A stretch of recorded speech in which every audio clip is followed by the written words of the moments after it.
Hola, muy buenos días. Eh, ¿Sí se escucha bien? Muy buenos días a todas y todos. Les damos la más cordial bienvenida a la sesión final de este seminario, Violencias contra las Mujeres, abordajes desde la salud pública.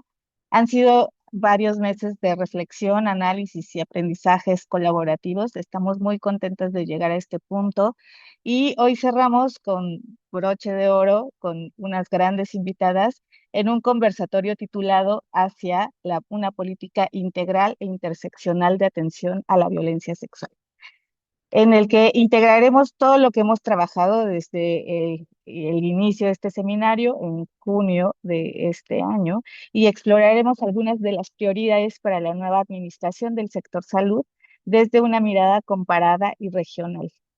Para ello, quiero presentarles y agradecer la presencia de dos grandes invitadas de categoría internacional, que es la doctora María Pilar Tuculet y la doctora Marcela Agudelo, quienes estarán ayudándonos a analizar desde su mirada y su expertise en políticas públicas en Argentina, en Colombia y en México, lo que tiene que ver con nuestro seminario y nuestros temas de violencia desde la salud pública.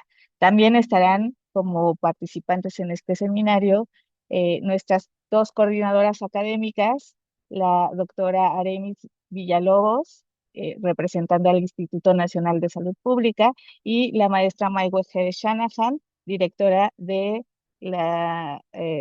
violencia de género en el Centro Nacional de Equidad de Género, Salud Sexual y Reproductiva. Ahora me permitiré leer las semblanzas de estas grandes invitadas eh, para que procedamos a el conversatorio.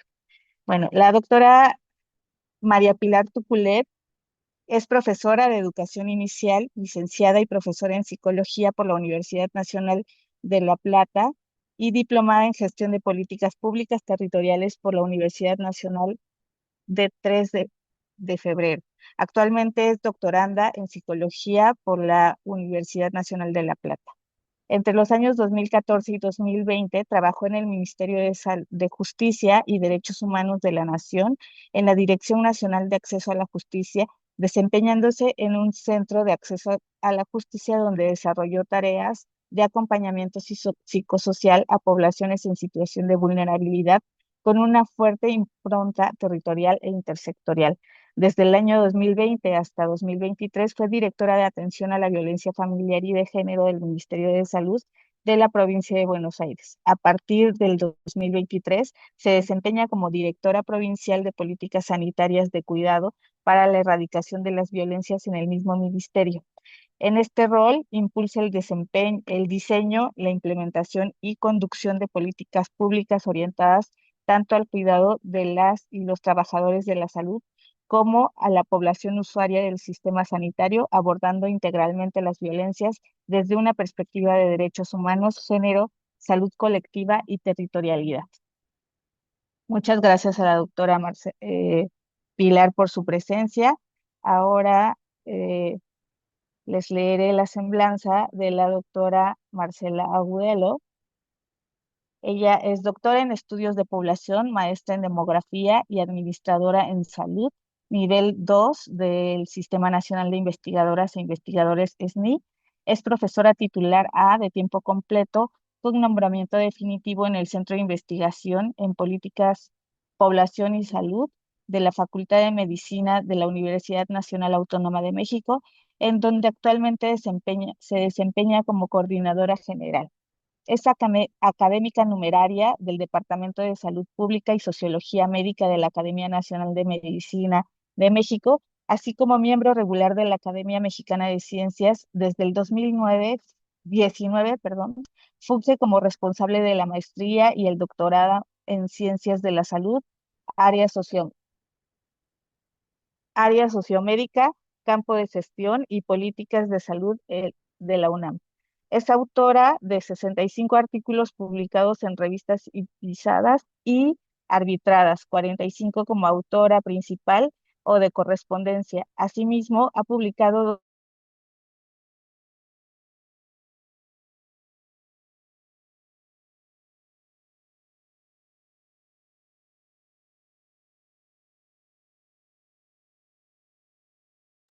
Creo que les falló el internet.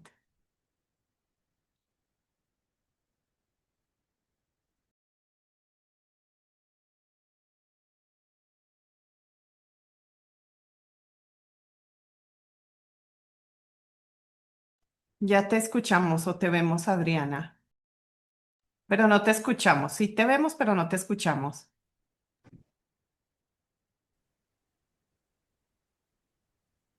¿Ahí ya me escuchan? Sí,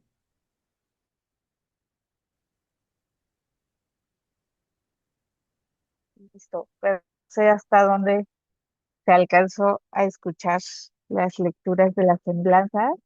Estaba con la doctora Marcela. yo creo que ya estabas por terminar.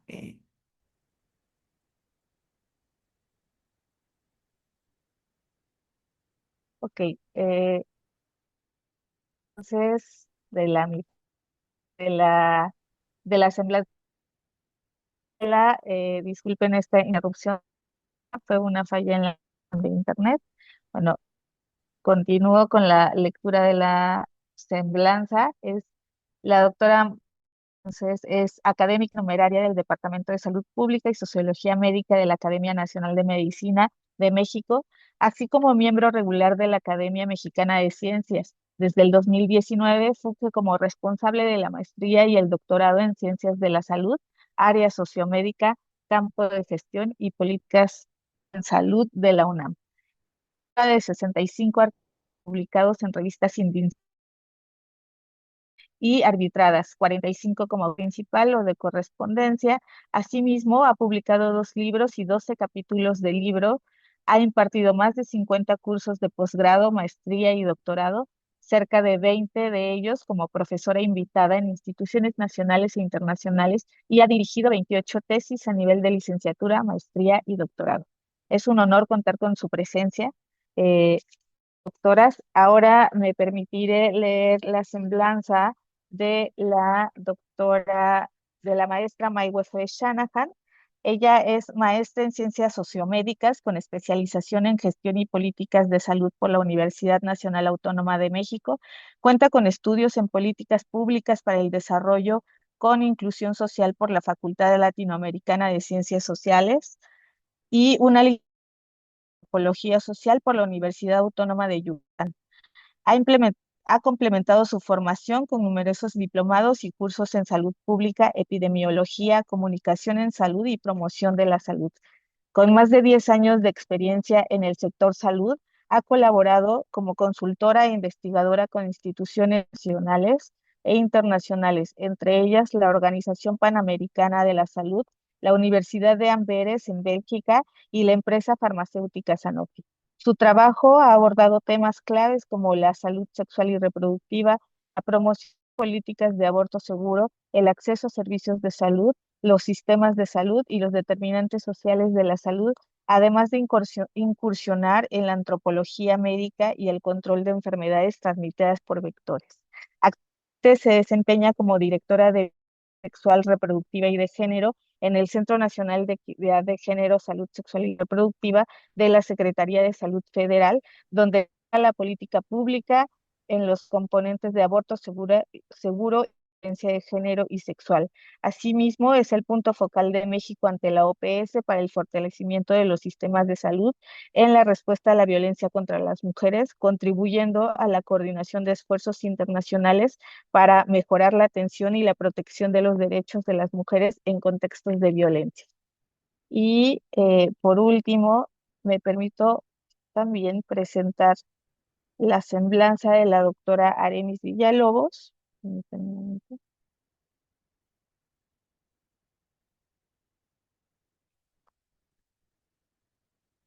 Eh,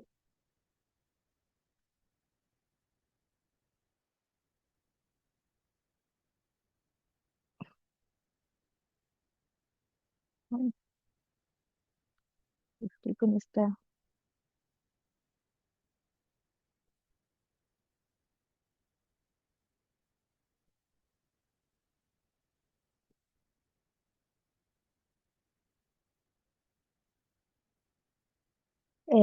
La doctora Aremis Villalobos Hernández es doctora en estudios de población y maestría en demografía por el Colegio de México. Estudió la licenciatura en actuaría en el Instituto Tecnológico Autónomo de México. Cuenta con especialidad en estadística aplicada, diplomado de Relaciones de Género y diplomado en Perspectiva de Género en los servicios de salud por parte de la UNAM. Es investigadora en ciencias médicas, directora de salud reproductiva en el Centro de Investigación en Salud Poblacional del Instituto Nacional de Salud Pública. Es la presidenta del Grupo de Trabajo para la Igualdad Laboral y No Discriminación en el Instituto Nacional de Salud Pública. También muchas gracias por contar con su presencia y por su activa participación y coordinación en este seminario. Y bien, sin más preámbulo, podemos pasar a la sesión ya del conversatorio. Este, Estaremos trabajando sobre algunas preguntas orientadoras para las cuatro panelistas, esperando que pues puedan aportarnos desde su experiencia. Iniciamos con el bloque de la transformación del sistema. El cambio estructural es impostergable. Para esto quisiera lanzar esta pregunta y tendremos algunos minutos para contestarla cada una desde su experiencia. ¿Cuál es el cambio estructural más impostergable que el sector salud debe adoptar para que la atención a la violencia sexual sea realmente integral y efectiva?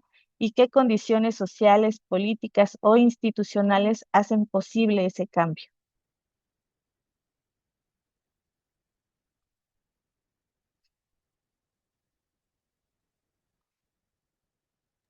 Hola, pues muy buenos días a todas y a todos. Muchas gracias por la invitación y en especial a las organizadoras de este conversatorio y de este seminario que hoy concluye.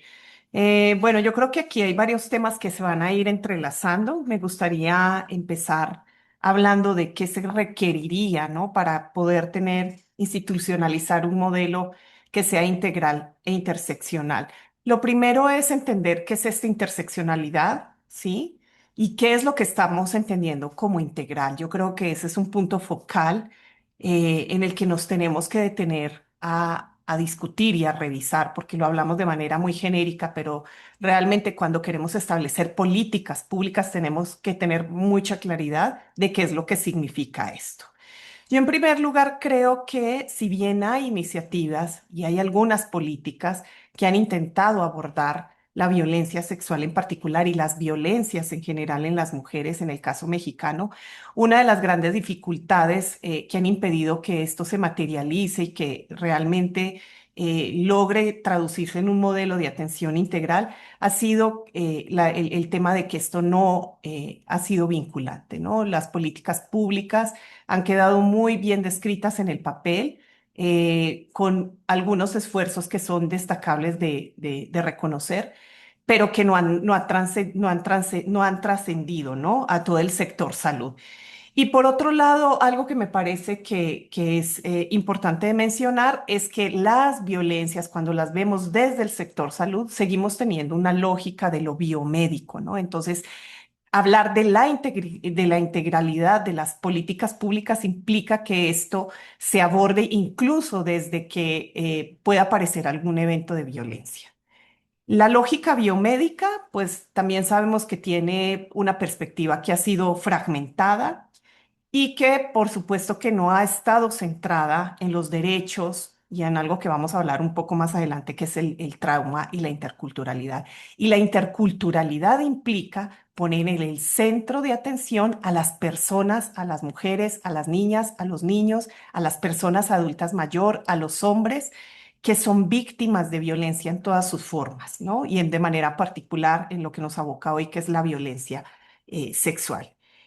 Y por supuesto que pensar en esto, y creo que es algo que ya a lo largo de estos seminarios se ha discutido de manera persistente, es poder aterrizar esto al nivel de atención a la salud, a protocolos que estén basados en derechos, ¿no? Es decir, cómo podemos garantizar los derechos de las personas que son violentadas, cómo podemos también reconocer estos sistemas de poder hablando desde la interseccionalidad, que están presentes y que atraviesan estas formas de violencia. La organización del trabajo, sabemos que si bien en el caso mexicano, por ejemplo, estamos transitando hacia un modelo de atención en APS, en atención primaria a la salud, pues esto no se ha concretado y nuevamente quedamos en los buenos deseos sin que podamos también incluso poder aterrizar y concretar qué implica esto, porque cuando ya lo vemos a nivel de los servicios de salud, pues esto implicará también nuevas formas y organizaciones de trabajo, también la formación del personal de salud y mecanismos de rendición de cuentas. Poco sabemos y hay muy pocos mecanismos que nos permiten darle la trazabilidad cuando en el mejor de los casos las violencias son denunciadas y las personas alzan la voz. Entonces, creo que estos son unos buenos puntos de inicio para poder entender, pues, cómo podemos institucionalizar justamente este modelo de atención que sea integral e interseccional. Muchas gracias, doctora Pilar Tuculet. Bueno, muchas gracias. Bueno, muchísimas gracias también por la invitación. Es un placer y es un honor estar acá. Tomando mucho de lo que plantea Marcela, que compartimos la misma concepción y de cómo poder pensar, tal vez pueda compartir algo de la experiencia particular en Argentina, dentro de la provincia de Buenos Aires, porque venimos tratando de pensar la necesidad de este cambio estructural y poder compartir que la transformación en el modelo de abordaje de las violencias en el sistema de salud en la provincia de Buenos Aires, nosotras solo lo podemos pensar en el marco de la transformación del modelo de atención en salud. O sea, nosotros venimos trabajando y este es un eslabón más en el marco de un plan quinquenal que tenemos para poder transformar el sistema sanitario, un sistema que, como decía Marcela, es fragmentado, es biologicista, está centrado en la enfermedad, es disciplinar, es jerárquico. Entonces, si uno piensa cuáles son las coordenadas y los principios rectores de los abordajes de las violencias, son todo lo contrario a lo que es nuestro modelo hegemónico en salud.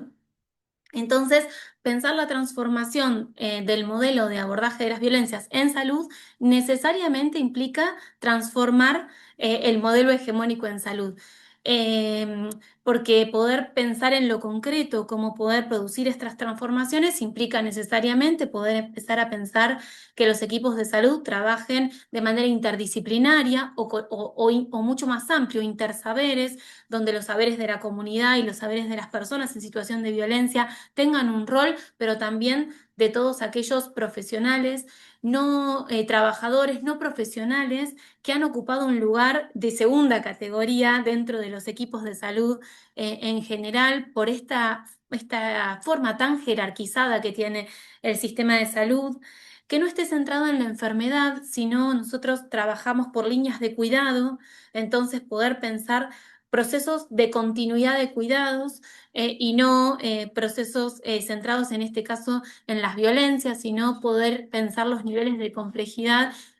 En nuestro ministerio las violencias han sido incorporadas como una línea de cuidado, más como tantas otras que se han priorizado, y poder también pensar la fragmentación, ¿no? Porque el abordaje de las violencias necesariamente es intersectorial, interdisciplinar, y uno de los mayores desafíos que tenemos es poder pensar cómo los equipos de salud, para que se animen a asumir la cuota de responsabilidad que tienen en el abordaje de las violencias, tiene que ver con que tienen que entender que no es un abordaje que van a realizar en soledad, que no se tiene que pensar que el sistema de salud, ni que esa persona que atiende las violencias, ni que ese equipo, ni que ese servicio lo va a hacer en soledad, sino que las violencias, para ser abordadas adecuadamente, requieren de un trabajo intersectorial dentro del sistema de salud, pero también con todos los otros organismos por fuera del sistema de salud. Entonces, poder pensar el cambio estructural para nosotras implica poder pensar como dos grandes ejes que ordenan de alguna manera las políticas públicas de nuestra gestión, que tiene que ver con poder pensar las violencias como una problemática sanitaria. Esto que tal vez para quienes estamos en este tema es algo obvio, evidente, no es algo evidente para todos los trabajadores y las trabajadoras del sistema de salud, al menos en la provincia de Buenos Aires, en Argentina. Es un tema en el que tenemos que asumir una cuota de responsabilidad, no todo el abordaje, pero sí tenemos una cuota de responsabilidad, al menos en la detección y en la articulación para la continuidad de cuidados, que es indelegable. Y también el otro eje para poder pensar la transformación estructural tiene que ver con poder pensar en una red sanitaria de abordaje integral de las violencias. Nosotros estamos trabajando para que los equipos de salud y las instituciones sanitarias en los distintos niveles de atención puedan tener claro cuál es el rol que tienen en el abordaje, pero también nos podamos pensar en red para poder pensarnos intersectorialmente y complementariamente en este proceso.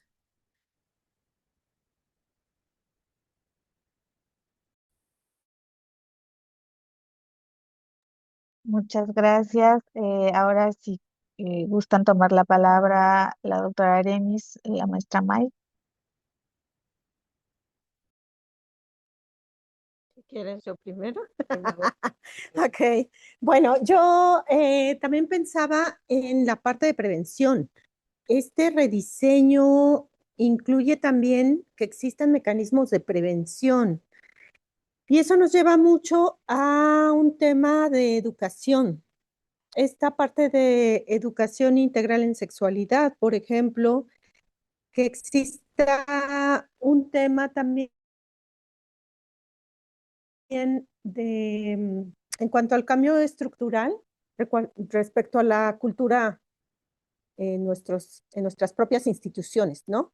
El hecho de pensar en una política más de reparación del daño, más que de revictimizar o de buscar esta parte que se comentaba durante las sesiones de culpabilizar a la víctima, creo que también es un tema que tenemos que llevar a la mesa si queremos realmente realizar un cambio estructural, ¿no? Para que nuestro propio personal y las propias personas que atienden la salud y a las personas tengan esta desnaturalización de la culpa, ¿no? Me parece que sí es muy, muy importante e incluso ver este tema desde otra mirada donde existan eh, algún acceso las 24 horas del día, donde las personas se puedan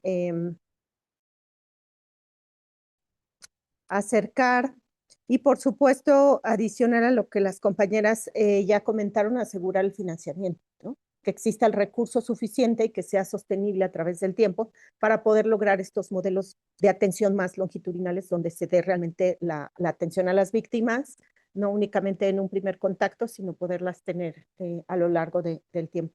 Gracias. Bueno, pues creo que han abarcado todo y yo no quiero ser repetitiva. Me parece que hay muchas cosas de la transformación de un sistema de salud, de los sistemas de salud que deberían de dar integralidad, de dar interseccionalidad, pero creo que esto no es específicamente con lo de violencia, sino casi que en cualquier atención requerimos mucho más integralidad. Particularmente en México, como ya hemos visto también a lo largo del seminario, el sistema de salud está fragmentado en sí mismo, ¿no? Entonces ahí es la primera dificultad con la cuestión de la integralidad. Sin embargo, como ya lo dijeron, atender violencias nos exige siempre, en todos los momentos, la vinculación con otras instituciones y como le decía Pilar, esto tiene un reto particular específico, ¿no? O sea, para los equipos de salud, vincularse con otros sectores, voy a hablar de los más complicados, o sea, la violencia nos exige vincularnos con el sector educativo, con el sector comunitario, con las organizaciones de la sociedad civil, pero particularmente también con los entes que dan seguridad o los sectores de seguridad, los sectores de justicia, ¿no? Y eso, bueno, sí le da su reto particular, así que quienes diseñamos y implementamos política pública, ahí me parece que es un particular reto de transformación, de hacer pues comunicaciones más fluidas entre el sector. Pero me regreso un poco más a justo lo que han mencionado antes. Que dos cosas. Una es entender a la violencia como un problema sanitario, como un problema de salud pública. todos los días nos vemos con ese problema. Nos siento que ponen poco atención en cómo atender a la violencia como salud, como un problema de salud pública, porque no se entiende como un problema de salud, se entiende como un problema de justicia que le toca a otro sector. Y no se entienden los daños, se atiende la violencia, aunque existen, como dijo Marce, políticas públicas, leyes normativas que nos dan el fundamento para poderlas atender desde la salud pública. Sí está ahí, están los equipos que las han atendido, por lo menos en México, por 20 años, con muchísimo corazón y muchísimo entendimiento de sus efectos en la salud, pero nada más, o sea, estamos un poco solos en el mundo, caminando con este problema sanitario sin que sea entendido así y asumido así.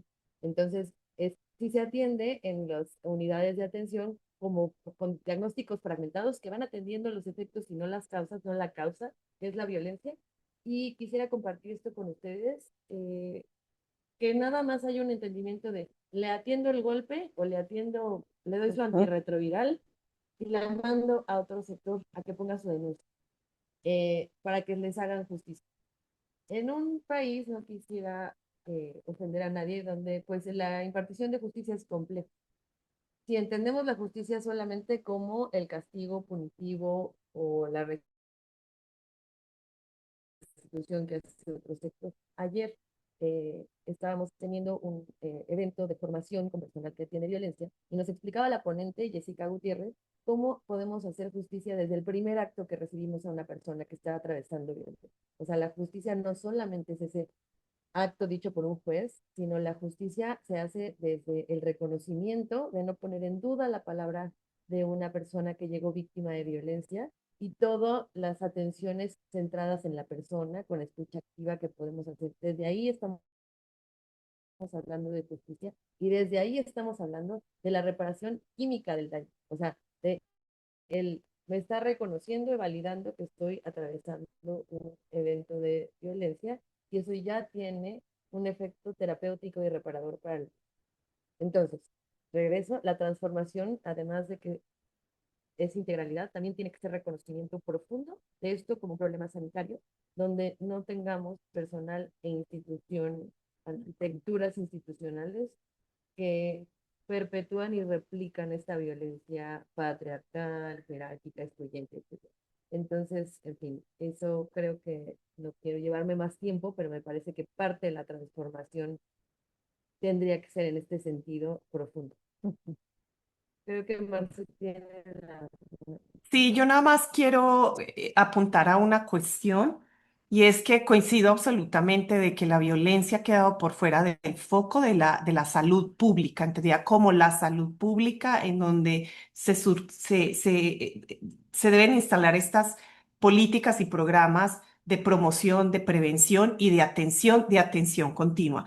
Pero algo que necesariamente en esta revisión, cuando estamos viendo qué es lo que está pasando, por qué no se logran articular estas políticas, por qué no logran aterrizar, creo que en parte tiene que ver también con dos cosas muy importantes que no hemos comentado. Y una es que esto requiere de una voluntad política, pero del más alto nivel, ¿no? O sea, ya cada vez podemos hablar más de las violencias hacia las mujeres y ya hay actores muy importantes que lo están impulsando y que lo están poniendo en la agenda pública, pero que no está permeando el discurso en los niveles más elevados. Eso creo que es una de las grandes dificultades. Y el otro es que como tal no hay una articulación de la narrativa, es decir, cada quien desde lo que está haciendo, ¿sí? Está entendiendo y está asumiendo y está resolviendo esas violencias. Y mientras esto ocurra, pues si no hay unos puntos de encuentro, nuevamente, donde nosotros podamos entender qué es lo que estamos asumiendo como integral, qué es lo que estamos asumiendo, que cómo operan y cómo funcionan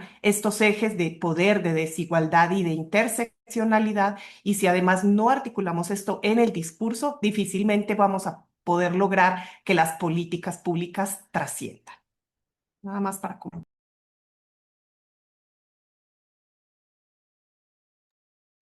Muchas gracias. Ya para cerrar este bloque, solamente agotar un tema que me parecería muy importante abordar, dadas las condiciones globales que se están suscitando en distintos países, es cuáles son los riesgos de no tomar en cuenta todas estas estos cambios necesarios que hay que implementar, ¿no?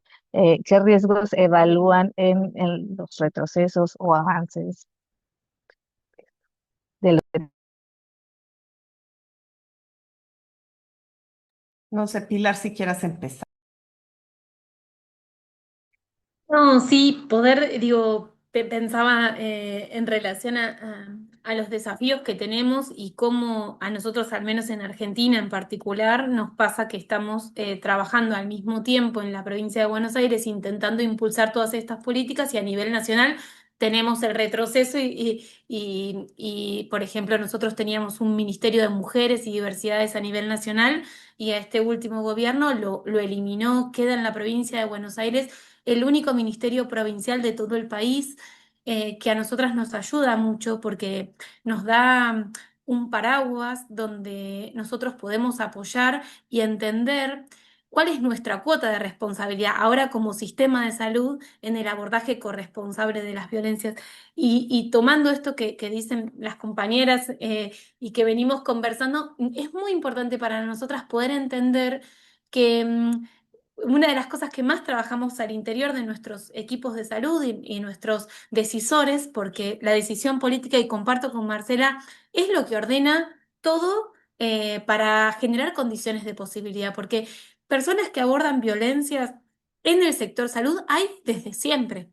Personas militantes, personas con voluntad política, personas que garantizan derechos desde la individualidad, hay desde siempre en el sistema de salud. Lo que necesitamos transformar es que estas voluntades políticas aisladas y que esas singularidades dejen de estar en contra del Estado y estén sus acciones y sus prácticas apoyadas en una política de Estado que acompañe ese proceso y no ponga trabas y facilite ese proceso de trabajo y lo encuadre en una política única que después pueda tener expresiones singulares en el territorio.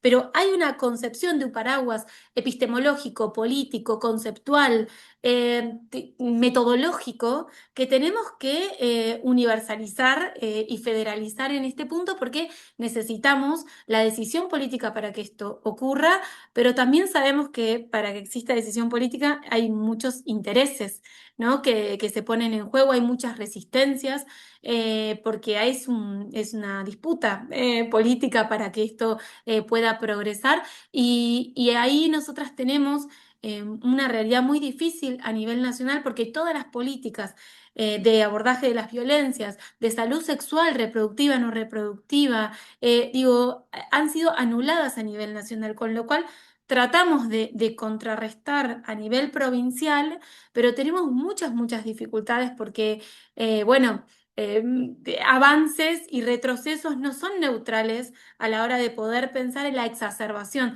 en dos dimensiones, en términos de las políticas públicas que han retrocedido, que nosotros no tengamos Ministerio de Mujeres, implicó que la línea 144, que era una línea gratuita y de consulta, no exista más, un montón de políticas públicas de garantías de derechos en términos de subsidios o de políticas redistributivas para mujeres en situación de violencia o personas en situación de violencia dejen de existir. Digo, un montón de políticas públicas concretas, eso es una dimensión, pero también este retroceso lo vemos en un discurso de nuestro presidente que avala y legitima las violencias, que legitima al ejercicio de la violencia machista y patriarcal, porque aparte se ejerce desde el Estado, y además una cuestión que para nosotras es muy importante, que es la institucionalización de la violencia desde el Estado.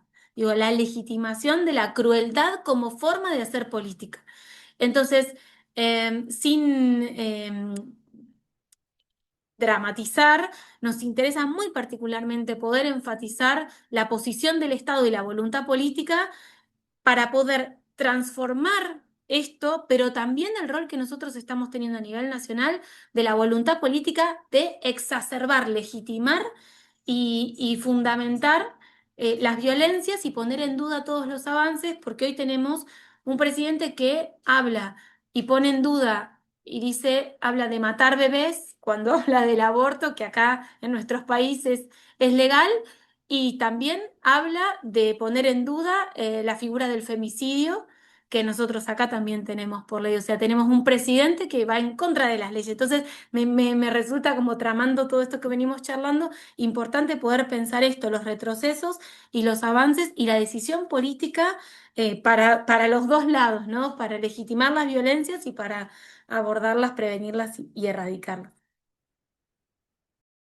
Yo creo, Pilar, que tocas un punto muy importante porque cuando pensamos en políticas públicas, pensamos en algún programa, en estrategias, en acciones, pero también perdemos a veces de vista que no tomar decisiones sobre políticas públicas es una decisión clara de también hacer política pública. El no hacer también es una política pública, ¿no? O sea, entonces eso creo que no hay que perderlo de vista porque siempre estamos pensando que hay una norma, este paraguas que tú mencionas que nos va a decir cuál es el camino y la ruta, pero no necesariamente van a existir porque deliberadamente también se puede hacer como lo que tú nos estás contando en Argentina. Yo diría que el riesgo mayor de que no, de que no cambiemos estos aspectos estructurales, pues son básicamente dos y son muy desafortunados. Es que no va a parar esto, ¿no? Las estadísticas, por lo menos en el caso mexicano, nos están señalando que las violencias contra las mujeres cada vez en prevalencia son mayores, pero también en el tipo de violencias que están sufriendo, ¿no? Tenemos cada vez también datos que nos permiten caracterizar mejor cuáles mujeres sufren revictimización, cuáles mujeres sufren polivictimización, cuáles mujeres, niñas y personas sufren violencia a lo largo de la vida, porque eso es algo que también quisiera yo plantear. Tenemos fragmentada la visión de las violencias, ¿no? Cuando nosotros deberíamos considerar las violencias en las trayectorias de vida, ¿no? Entonces, tenemos políticas y programas para las niñas, tenemos políticas y programas para las mujeres unidas, tenemos políticas y programas y entonces también en esa fragmentación dejamos a grupos de personas que son especialmente importantes. Algunos estudios que he realizado con una colega de aquí, académica de este centro, hemos encontrado justamente en un último estudio, por ejemplo, que alrededor de 17,3% de las mujeres adultas mayores habían sufrido abuso sexual en el último año. Y cuando hicimos toda la reconstrucción de la revictimización, es decir, si estas mujeres habían sido víctimas de violencia doméstica, violencia en pareja y violencia en la edad adulta, encontramos que el 81% de estas mujeres habían tenido esta violencia, ¿no? Entonces no podemos tener esta visión fragmentada de la violencia en un momento específico. Entonces eso me parece fundamental. Lo primero es que pues el problema va a seguir y va a aumentar, y es lo que nosotros estamos observando. Y lo otro es que caemos en el riesgo de algo que ya también tanto Aremis como Maya habían comentado, y es el tema de la revictimización, ¿no? El hecho de que no podamos atender, de que no diseñemos estas o no contemos con estas políticas, pues vamos a caer en el riesgo de la revictimización de las mujeres y de no resolución de las barreras que les impide pues hacer uso de su derecho a la salud y también de la justicia, la que ellas deberían también recibir por parte del sistema de salud, pero también en conjunto con estos otros dos diferentes sectores que ya se habían dicho. Yo creo que para mí ese sería pues el principal tema.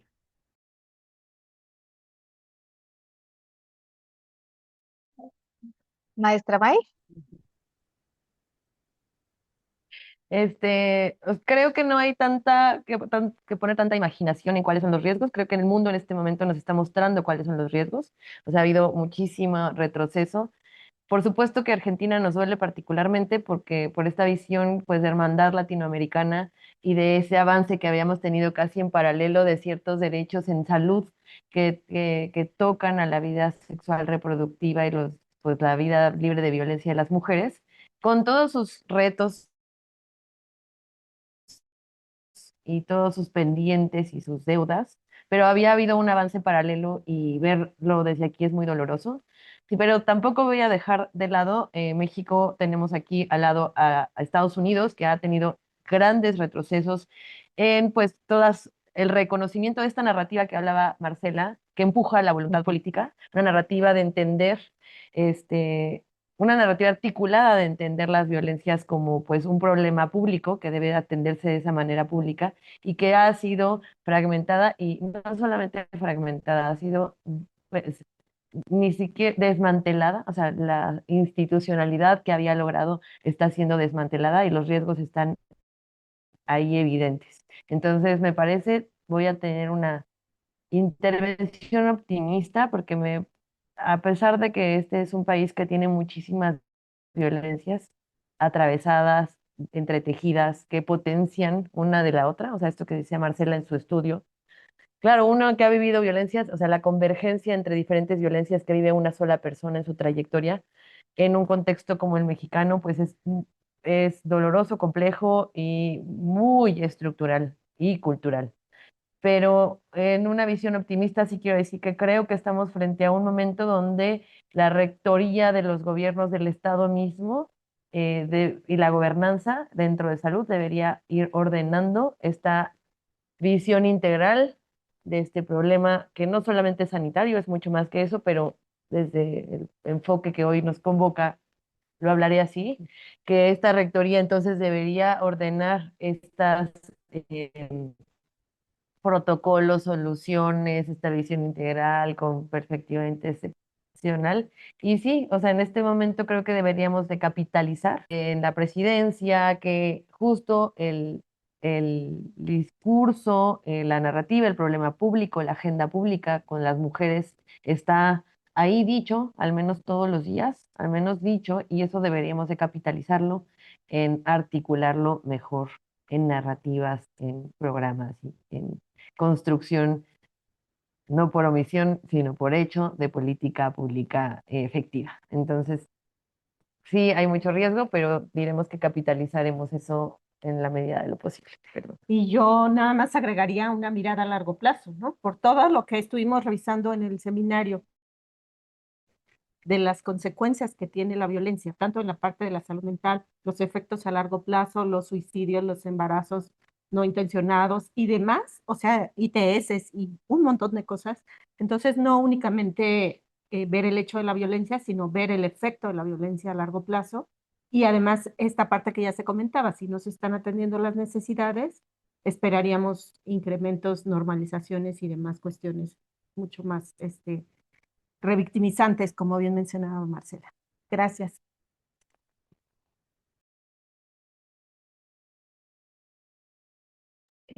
Bien, y retomando esta participación justo de las manifestaciones de los impactos de las violencias, quisiera pasar al segundo bloque de nuestras preguntas, que es sobre la evidencia, los instrumentos y la política pública de la que disponemos. Quisiera poner sobre la mesa esta pregunta que es, ¿qué necesitamos hacer diferente para que la evidencia realmente se traduzca en decisiones de política pública y no se quede solo en los diagnósticos? Doctora Marcela, ¿gusta iniciar? Bueno, yo creo que también ahí, perdón por mi formación, por mi deformación, puede ser. Yo creo que sí tenemos algunas bases que nos permiten caracterizar bien qué es lo que estamos pasando, ¿no? No hay una fuente de información que sea ideal, pero creo que tenemos algunos sistemas de información que nos han servido, realmente nos han servido para poderle dar magnitud al problema al que nos estamos enfrentando, ¿no? Sin embargo, sí creo que debemos migrar a sistemas de información que sean más integrales, ¿no? Es decir, no solo que nos quedemos con la parte de los diagnósticos, sino que también podamos entender pues toda la cadena de atención que se derive en los casos, por ejemplo, de las mujeres que sí puedan denunciar, que sí puedan acceder a sistemas de justicia o algún mecanismo de atención, pero también para que podamos entender qué es lo que está pasando con aquellas poblaciones que están en mayor riesgo de vulnerabilidad y que las estadísticas no las está identificando, ¿no? Creo que tenemos que migrar hacia sistemas de salud perdón, hacia sistemas de información que sean más integrales y la evidencia como tal, una vez ¿no? Lo hablo yo desde la academia, lo que debemos hacer es traducir ese conocimiento en recomendaciones que sean accionables, ¿no? Desafortunadamente, pues nos quedamos en generalidades, muchas veces también por las fuentes de información, pero también a veces porque no nos atrevemos a decir lo que deberíamos decir con la evidencia que sí tenemos, ¿no? Muchas de las recomendaciones que sí podemos encontrar en las evidencias son recomendaciones muy amplias que no nos permiten justamente entender cómo nosotros las podríamos aplicar directamente en la realidad, ¿no? eh, También se tiende mucho a adornar y a romantizar el tema, ¿no? Y entonces decir, bueno, si atendemos a las mujeres, bueno, y si les damos esto y lo demás, ¿no? Y dejamos en una visión muy fragmentada también, pues todo el problema que es mucho más complejo. Yo creo que para mí ese sería un punto importante. Lo otro es que si bien los sistemas de información, las estadísticas son muy relevantes, creo que también debemos incorporar otro tipo de estudios que sean más integrales y a esto me refiero a información de tipo cualitativo, ¿no? Entender las experiencias, los significados, cómo las mujeres transitan sobre todos estos contextos y cómo viven las violencias, insisto, a lo largo de la vida. Justamente ahorita que estábamos haciendo estos estudios de revictimización desde esta perspectiva de curso de vida, pues nosotros no encontrábamos estudios cualitativos que nos dijeran, bueno, cómo ocurriría esto en algunas mujeres, cómo ocurriría esto en algunos contextos en particular, y creo que nos ayudaría mucho a entender mejor y a complementar la información. Y por supuesto, pues ya en los ideales ya máximos, creo que los estudios de tipo mixto abonarían mucho a una comprensión mucho más amplia. Yo diría que esos serían en principio digamos, digamos, los retos que yo vería en términos de evidencia de instrumentos y en traducción de políticas públicas. Yo lo dejaría ahí. Bueno, comparto acá también nada, lo interesante de lo que plantea Marcela. Tal vez compartir que nosotras en la provincia pensamos un eje fuerte, transversal, que es el de la gestión de la información. Nos interesa mucho poder construir información sobre el abordaje de las violencias porque no teníamos, o sea, el sistema provincial de salud no tenía ningún dato en relación a quiénes eran atendidos, cómo se atendían, no teníamos información para tomar decisiones porque no teníamos ningún ni cuantitativo ni cualitativo en relación a cómo construir esto. Y dentro del eje de gestión de la información, nosotros tenemos como tres grandes ordenadores de la tarea que tiene que ver con la planificación, con la evaluación y con el registro, ¿no? Entonces, en este punto a mí me gustaría como pensar en dos grandes ejes de la evidencia. En primer lugar, en relación a esta temática en particular, pudimos trabajar en la implementación de la historia de salud integrada digital, o sea, esa es una incorporación, no sé cómo es en México, pero hasta ahora en la provincia de Buenos Aires, en Argentina, la historia de salud de las personas era en papel. Eh, Estamos haciendo un proceso de digitalización de un único sistema de registro de la historia de salud de las personas donde se pueda compartir. Tenemos un servidor propio de la provincia de Buenos Aires, que no compartimos datos al exterior, porque eso también fue un punto de soberanía de la información, porque toda nuestra información nacional migraba a Estados Unidos para poder ser guardada. Hoy tenemos servidores propios donde la información nuestra queda en nuestra provincia. Entonces, en el marco, por eso les decía que no podemos pensar la transformación del modelo de abordaje de las violencias si no lo pensamos en una transformación más general del modelo de atención en salud. En el marco de esta transformación pudimos incorporar a la historia de salud digital las violencias como una problemática sanitaria. Incorporamos a las categorías del CIE-10, que son las categorías con las que trabaja la historia de salud integrada, las modalidades y formas de violencia de nuestra ley. Entonces, porque el CIE-10 hablaba de categorías que no compartíamos, por ejemplo, violencia entre los esposos, bueno, categorías como que no tenían perspectiva de género. Entonces pudimos incorporar la normativa nacional Y a partir de ahí pudimos, en primer lugar, registrar las violencias como problemática sanitaria, cosa que puede hacer todos los trabajadores de la salud em, que atienden a cualquier persona, pero a su vez todos los equipos de los servicios sociales, de salud mental.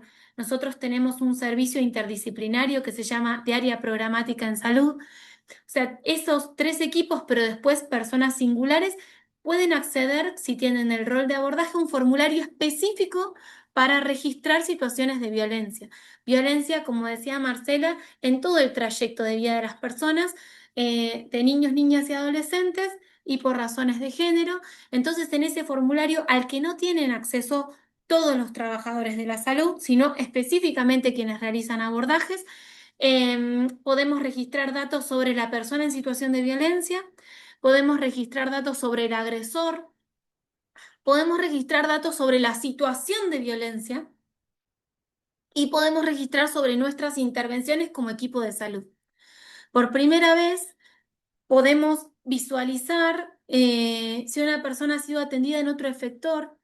Entonces, eso nos permite mejorar la trazabilidad de los abordajes y que si una persona no quiere volver al mismo efector donde ya fue atendida, donde la acompañaron por una situación de violencia, porque haya vuelto con su pareja, porque haya estado con otra pareja y haya reincidido en una situación de violencia, o lo mismo con los niños y las niñas, donde hay sospecha de abuso, sospecha de situación de violencia sexual, a veces no vuelven al mismo efector y la atención inicia nuevamente en otro efector siempre de cero. Bueno, el objetivo de esta posibilidad de registrar tiene que ver con poder evitar la revictimización, poder mejorar la corresponsabilidad en los abordajes. Eso en lo micro en la historia de las trayectorias de vida de las personas. Estamos trabajando fuertemente en la implementación de este sistema de registro que está implementándose desde el año pasado. No, es un desafío enorme, porque es un desafío enorme el registro en salud y es un desafío enorme el registro de violencias, porque además hay mucha preocupación de los equipos de salud en relación a tener que ir a la justicia, ¿no? Si registran, bueno, los temores que eso implica. También trabajando en dar la tranquilidad de que cuanto mejor se registre, menos convoca a la justicia, porque la justicia convoca a los trabajadores de la salud cuando no está claro, pero cuando hay un buen registro, no hay necesidad de ser convocados por la justicia porque los informes son claros. Bueno, todo eso es el desafío que estamos trabajando, que es muy, muy profundo y muy, muy desafiante. Pero también el registro para la toma de decisiones a nivel más macro, ¿no? Que podamos pensar políticas públicas a partir de poder pensar cuáles son las tendencias, los abordajes, poder pensar cómo mejorar a partir de tener información en la provincia sobre este tema. Y muy rapidito también quiero decir que nosotros el año pasado presentamos el Plan Provincial de Políticas de Cuidado para la Erradicación de las Violencias en Salud. Entonces, el otro eje que a nosotras nos interesa mucho pensar en relación a la evidencia tiene que ver con poder planificar, como decía Marcela, no en abstracto y ingenuamente, como, bueno, qué hacer, sino muy concretamente nosotros tenemos definido en un documento cuál es el piso de calidad en los abordajes. Lo digo así, más coloquialmente, pero digo, poder pensar las estrategias priorizadas para los efectores de salud y tenemos un objetivo de qué necesitamos que suceda y eso es una responsabilidad no de los equipos de salud, es una responsabilidad de los directores de hospital. O sea, los directores de hospitales que están asumiendo una responsabilidad política en el marco de nuestra gestión deben garantizar el piso de calidad en los abordajes como garantizan lo de cualquier práctica biomédica.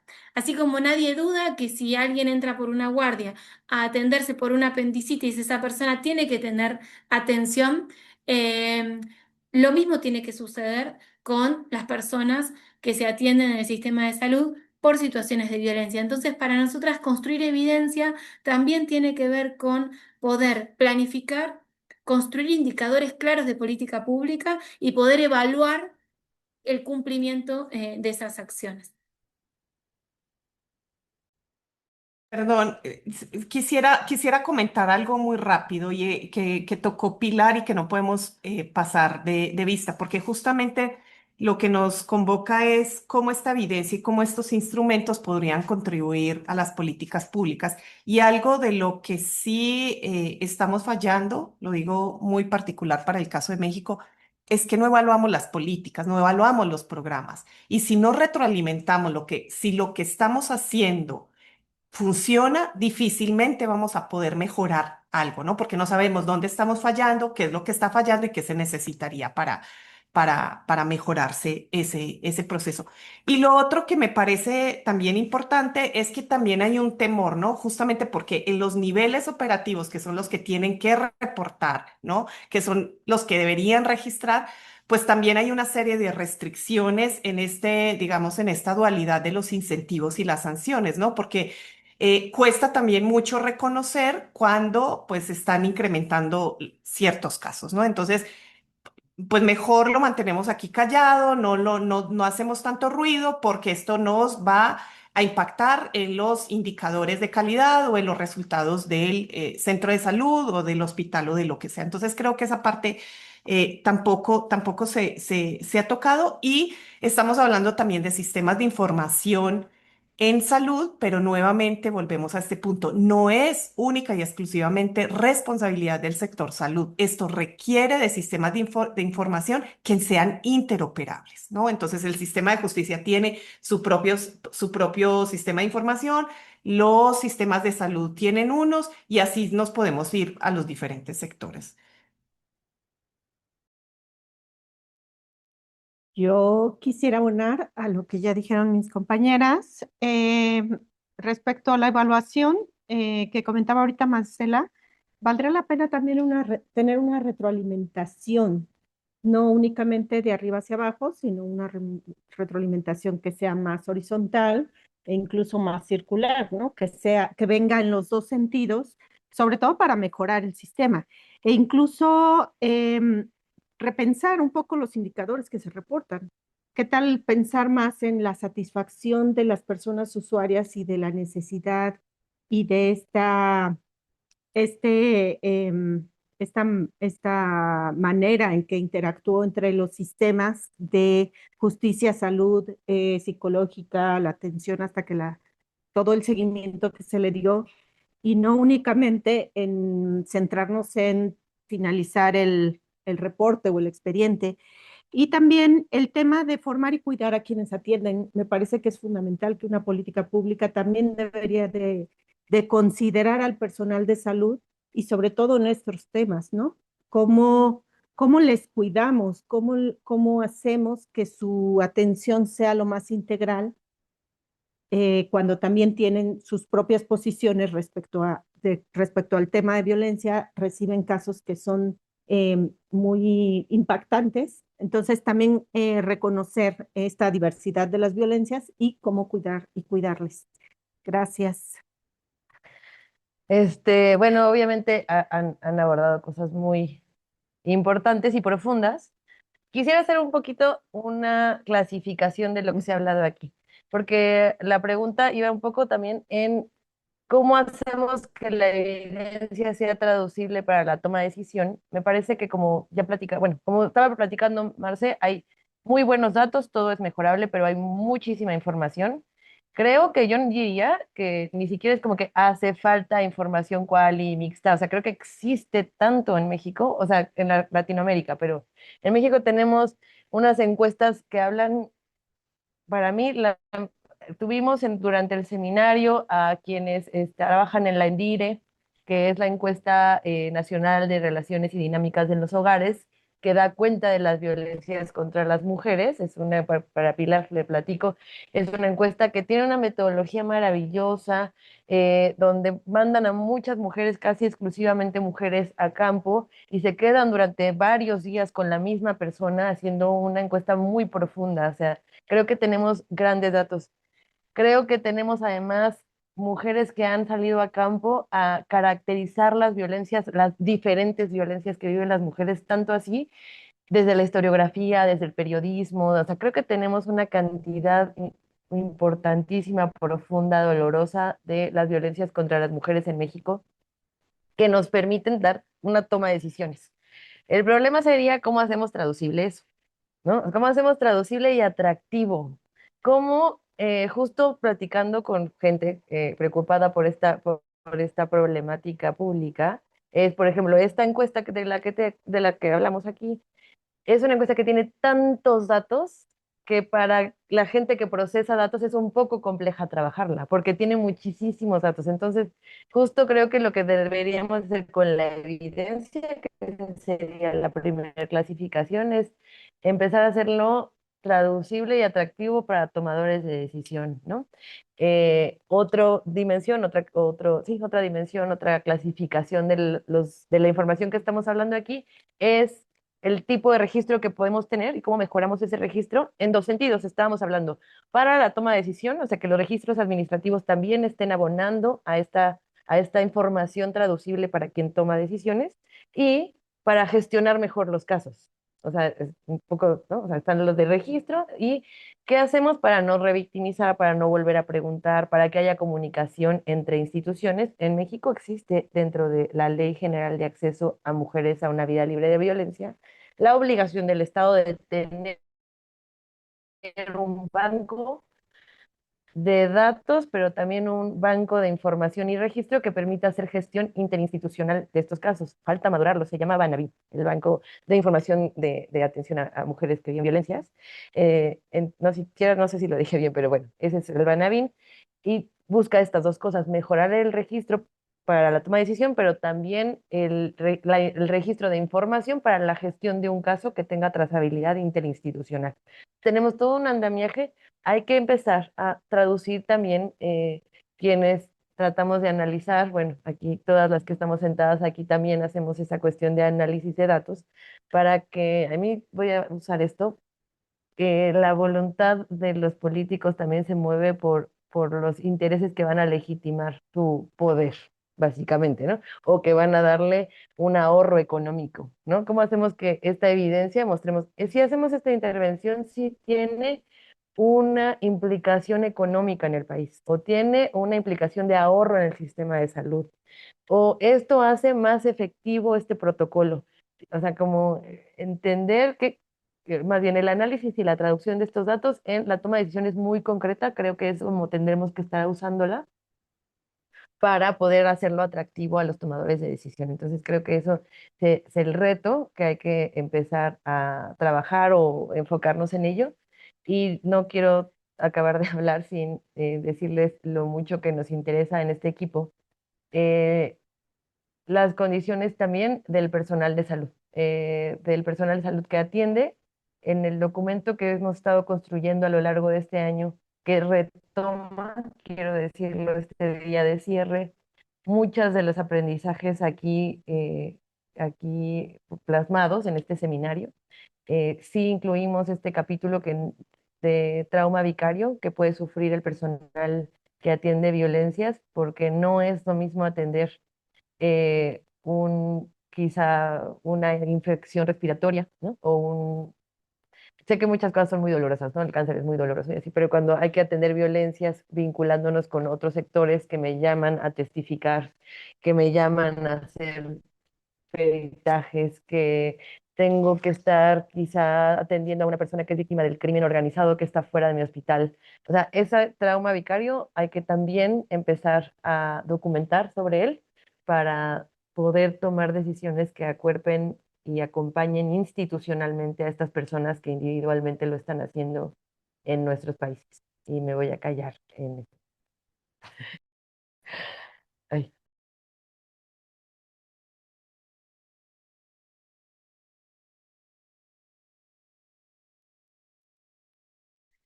Muchas gracias a las cuatro por su participación. También mencionar que eh, esta distinción entre los procesos de monitoreo y de registro es muy importante porque justo una nos permite medir la calidad constantemente y la otra es pues la toma de decisiones a mediano y largo plazo, ¿no? Entonces, insistir siempre sobre la evaluación, la necesidad de evaluar las políticas públicas, de tener esta evidencia. Y también quizá abonar un poquito, me voy a tomar la libertad de pensar en estas poblaciones más vulnerables que no muchas veces no forman parte de las estadísticas porque ni siquiera tenemos las variables adecuadas para registrar las atenciones que se otorgan, ¿no? Es muy reciente que los registros, los sistemas de información estén incluyendo recientemente variables como movilidad, migrantes, personas afrodescendientes, etcétera. Y bueno, pasamos a un siguiente bloque de pregunta y de temática. Quisiera preguntarles justo eh, los impactos de la violencia, el trauma, la salud mental y la atención centrada en en las personas sobrevivientes. ¿Qué tendría que cambiar en los modelos de atención para que las respuestas del sector salud sean verdaderamente informadas en trauma e interseccional, tanto para las sobrevivientes como para el personal que acompaña? Doctora Marcela. Bueno, que yo creo que voy a vincular la pregunta anterior con esta porque no estoy tan de acuerdo con Mai en que tenemos unos muy buenos sistemas de información, porque justamente si en lo que estamos pensando es la interseccionalidad, ¿sí? Lo que tendríamos que discutir es esas fuentes de información, cómo nos podrían servir para identificar a poblaciones en mayores situaciones de vulnerabilidad. Coincido en que nos han servido muchísimo, que son muy vastas estas encuestas, en la ENDIRE en particular, que es la que nos da una información mucho más amplia de la violencia hacia las mujeres, pero no tienen estos enfoques de integralidad y de interseccionalidad, ¿no? Y entonces Adriana tocaba un punto muy importante. Es que ya empezamos a incluir algunas variables, pero no son todas las variables. O sea, necesitamos información que nos dé más claridad para poder pensar en la atención centrada. Y yo no diría en la atención centrada a sobrevivientes, porque cuando nosotros les ponemos esos apellidos, también estamos dejando de lado un montón de cosas. La atención tiene que ser centrada en las personas. Y la atención centrada en las personas significa que las personas puedan ser y hacer lo que para ellas es importante y significativo, ¿sí? Incluso en estas cadenas de violencia, de maltrato y de vulneración a los derechos, ¿no? Entonces, lo primero yo le quitaría solo centrada en los sobrevivientes, no es que es centradas en todas, porque las sobrevivientes, al menos las que nosotros conocemos y a las que nosotros tenemos acceso, es un grupo pequeño frente al problema, que es mucho mayor. Entonces yo empezaría justamente por esa parte. El tema de la salud mental me parece que es fundamental, ¿sí? Pero nuevamente no podemos caer en la atención a la salud mental de las mujeres que son víctimas de violencia. O sea, tenemos que ir a lo amplio, a lo macro e integrar a todo, incluso ahorita May también lo decía, ¿no? Al personal de salud, ¿no? O sea, además de todas las cargas, la saturación de trabajo que tienen por muchas demandas que el mismo sistema les exige, pues esta parte ya sabemos que también requiere de atención por parte de ellos, más cuando están enfrentados pues a situaciones que son complejas de manejar, incluso en los mismos servicios de salud. Y sabemos también por estudios, por análisis y evidencias que hay, que muchas veces las mismas personas que son víctimas de violencia van a los servicios de salud acompañadas y acompañados de sus victimarios, ¿no? Entonces tenemos que ir pensando en muchas estrategias, ¿no? De cómo poder, y me voy todavía más allá, cuando estamos haciendo las encuestas, la misma Endire que tiene toda esta consideraciones éticas y lo que sucede en campo, es supremamente fuerte cuando vemos esto desde lo metodológico, ¿no? O sea, vamos a los hogares, vamos a las viviendas, estamos entrevistando a las mujeres, pero es que resulta que las mujeres viven con sus agresores, ¿no? Entonces, ¿cómo podemos registrar, cómo podemos tener esa información de manera más precisa y cómo podemos entonces atenderla cuando hay un vínculo que muchas veces es tan estrecho? Em, Creo que ahí lo dejaría. Bueno, sigo yo un poquito acompañando lo que dice Marcela. Sí, nosotras para complementar eso, nos gusta hablar más de personas en situación de violencia y no tanto de sobrevivientes, ni siquiera de la palabra víctimas, pero porque por esta idea de poder acompañar las trayectorias vitales. Y pensaba en dos cuestiones en este eje para poder como pensar con ustedes. Em, Nosotras tenemos, en relación al impacto de las violencias en las personas, pensamos como, me gustaría como hacer una pregunta en relación a algo que fluye, al menos en Argentina, muy fácilmente, que es el sistema judicial tiende a la psicologización de las violencias. Entonces nosotros en el sistema de salud estamos oficiados con oficios, notificaciones de la justicia para atención psicológica.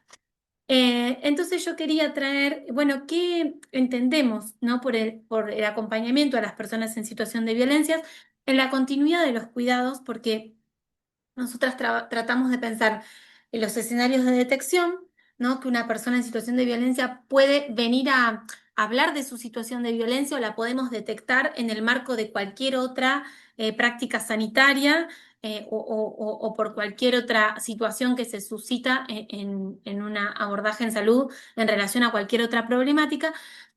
La evaluación de riesgo, la entrevista, el abordaje propiamente dicho del momento agudo de una situación de violencia y el rol que tiene que tener el equipo de salud, pero también la continuidad de cuidados.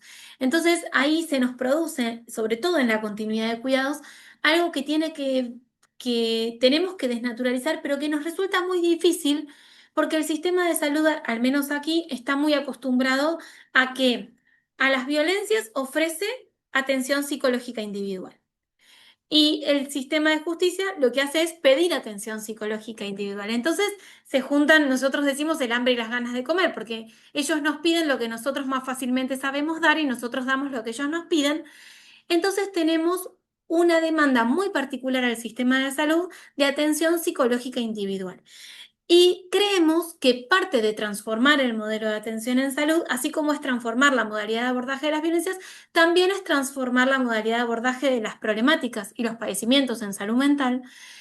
Entonces, en este punto también nos hacemos una pregunta en relación a la atención psicológica individual de los padecimientos en salud mental como si fuese la modalidad priorizada de atención. Y al menos en nuestro país, la dictadura cívico-militar anuló en todas las universidades y prohibió la formación de dispositivos grupales e interdisciplinarios. Entonces, hay una formación liberal en nuestras carreras de salud, sobre todo de psicología y de psiquiatría. Entonces, hay una tendencia en nuestro sistema de salud a abordar las problemáticas y los padecimientos en salud mental de manera individual y fragmentada y disciplinar. Entonces, poder pensar la transformación del modelo de atención a nosotros nos implica pensar todas las transformaciones en estas esferas, porque sabemos que una de los efectos de las violencias en las personas en situación de violencia es el aislamiento. Entonces entendemos que los dispositivos grupales de acompañamiento a personas en situación de violencia en la continuidad de cuidados son la modalidad priorizada de atención que nosotras queremos proponer y profundizar en los equipos, sobre todo del primer nivel de atención. Y traigo esto para poder pensar el rol del sistema de salud en la elaboración del trauma, en el impacto del ejercicio de las violencias, pero también ayudar a las salidas de las violencias de las personas en situación de violencia para poder pensar esto que se llama como el círculo de las violencias. Bueno, que no poder problematizar algo de la posición de esa persona que tal vez reincide en un vínculo con otra persona que también hay un ejercicio de una violencia, poder pensar esta singularidad sin responsabilizar, ¿sí? Sino acompañando y fortaleciendo la autonomía de las personas. Pero también otro eje que a mí me gustaría trabajar en lo que entendemos como un abordaje integral de las violencias es el abordaje de los varones que ejercen violencia, pero también no solo de los que ejercen violencia, sino de las masculinidades en general.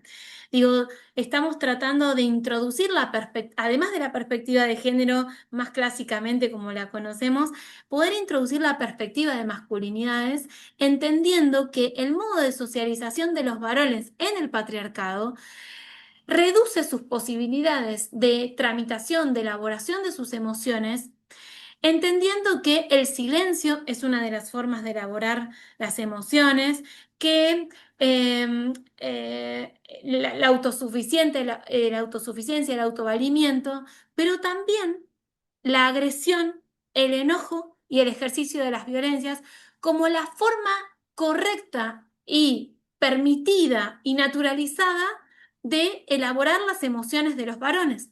Por eso no queremos desvincular el ejercicio de las violencias de los varones de las propuestas de socialización que damos a los varones que ejercen violencia, sobre todo pensado en una perspectiva interseccional, porque a los varones marrones, pobres, poder pensar que hay mandatos de masculinidad que no pueden cumplir, ¿sí? Y que eso produce una frustración, produce tristeza, produce enojo, produce un montón de emociones que hay mandatos de proveedor, de ser garantes del trabajo, de poder ser fuertes, no mostrar sus emociones. Bueno, ¿qué pasa con esos varones que no pueden cumplir esos mandatos de masculinidad impuestos, ¿no? Por un sistema capitalista, patriarcal, colonial, que les impone cómo los varones deben ser y que es difícil para nuestros varones de la mayoría de nuestras poblaciones acceder a esos mandatos de masculinidad? Entonces también poder pensar el abordaje integral de las violencias, introduciendo la perspectiva de masculinidades y entendiendo la singularidad del abordaje de los varones para no estar siempre gestionando las consecuencias de este problema, sino poder empezar a pensar, bueno, la transformación de este problema de raíz, ¿sí? Para poder transformar realmente y incorporar a los varones como también como personas a ser cuidadas por el sistema de salud desde su temprana infancia, porque si también vemos nuestras estadísticas y nuestros datos, no solamente podemos ver las violencias en las mujeres, sino también podemos ver prevalencia de enfermedades en varones, podemos ver prevalencias de momentos de atención, o sea, los varones se atienden en el sistema de salud en la niñez, menos en la adolescencia y en la adultez mucho menos. Entonces, bueno, esa información también nos permite poder pensar el vínculo, al menos en nuestro país, entre padecimientos de salud mental y masculinidades, lo que nos permite ver una alta tasa de suicidio y una alta tasa de consumo problemático en los varones, cosas que también nos permiten pensar cuáles son los modos de elaborar el sufrimiento de los varones del sur global, que también nos permite pensar políticas públicas a mediano y largo plazo.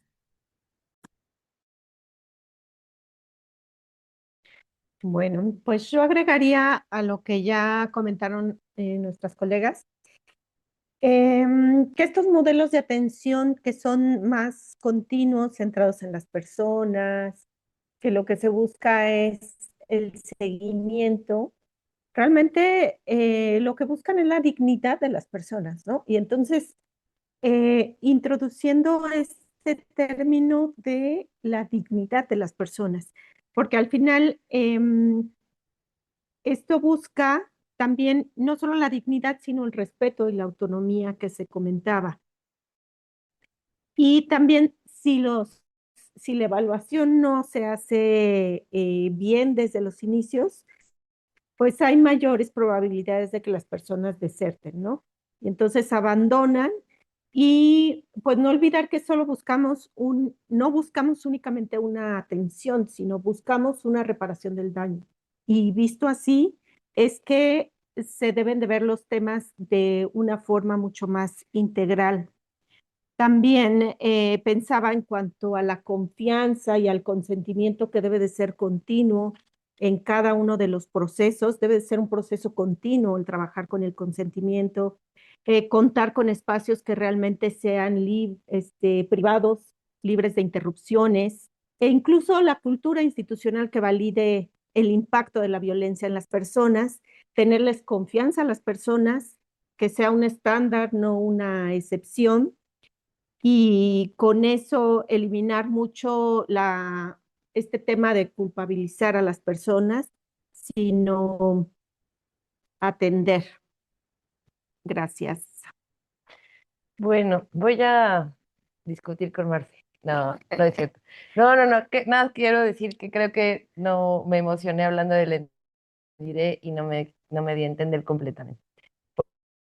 Por supuesto que creo que específicamente los sistemas de registro en México tienen muchísimas áreas de oportunidad. De hecho, creo que están fragmentados, no nos dan caracterizaciones adecuadas los sistemas de información. Lo que quería decir es que México cuenta con tanta información de mujeres feministas que han salido al territorio a caracterizarlo y hemos podido avanzar en tener una encuesta que tiene muchísimo todavía de áreas de oportunidad, pero que tiene esta metodología tan compleja, o sea, como que contamos con información tan rica para caracterizar desde lo cual y también la intersección, o sea, las diferentes características que acompañan a las mujeres que viven las violencias.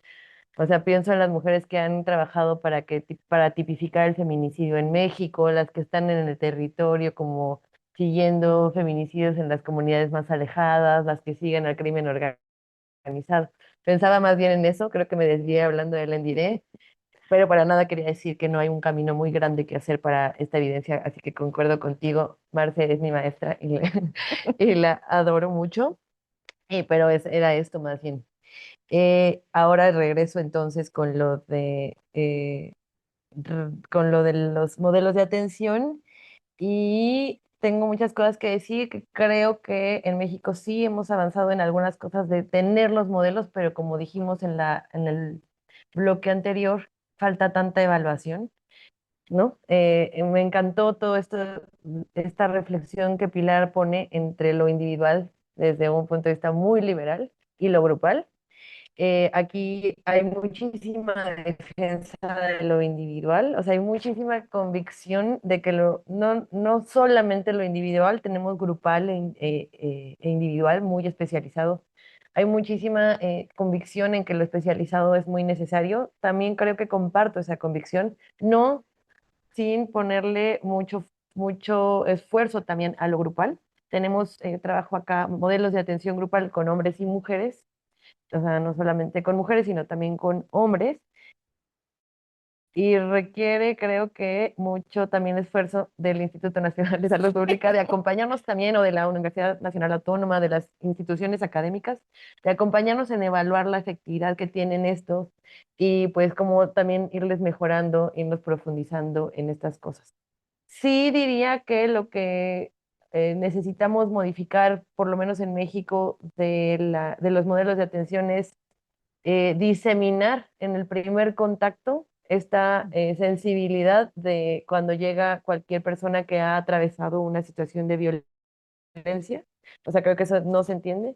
No se entiende tampoco entre el personal de salud en general, en todas las jerarquías, especialidades o no especialidades en el primer nivel, etcétera, que la revictimización tiene una consecuencia en la salud mental de las personas, que puede ser incluso mayor o más profunda que el evento mismo que llevó a la búsqueda de la atención. Eso creo que es muy importante, pero sí falta como fortalecer muchísimo lo del primer contacto, que esté diseminado.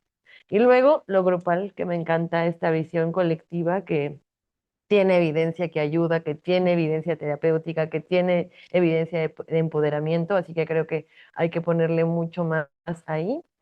Y esta parte de trabajar con el patriarcado, o sea, con las consecuencias no, pero no solamente pienso en los hombres, pienso en el patriarcado en lo más profundo de la formación profesional médica o paramédica, ¿no? Que eso debe ser muy importante también, esta cuestión como reeducativa en el personal o primaria en la formación de los profesionales de la salud para poder de verdad tener modelos. Mientras estemos formando a médicos en la visión jerárquica, vertical, ahistórica, excluyente de otros modelos, etcétera, etcétera, de mucho poder, pues los podemos diseñar muy bonitos modelos que van a caer en un vacío de, no,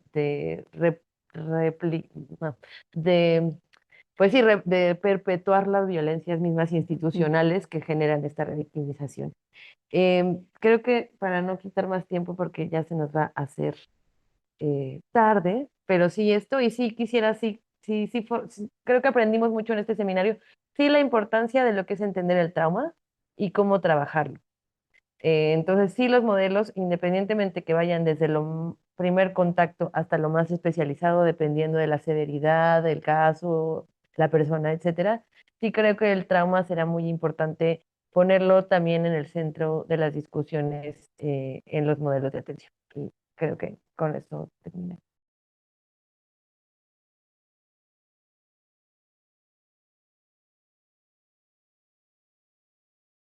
Muchas gracias. Pasamos a un siguiente bloque de temático que aborda las exclusiones históricas donde se reproduce la desigualdad de potencia.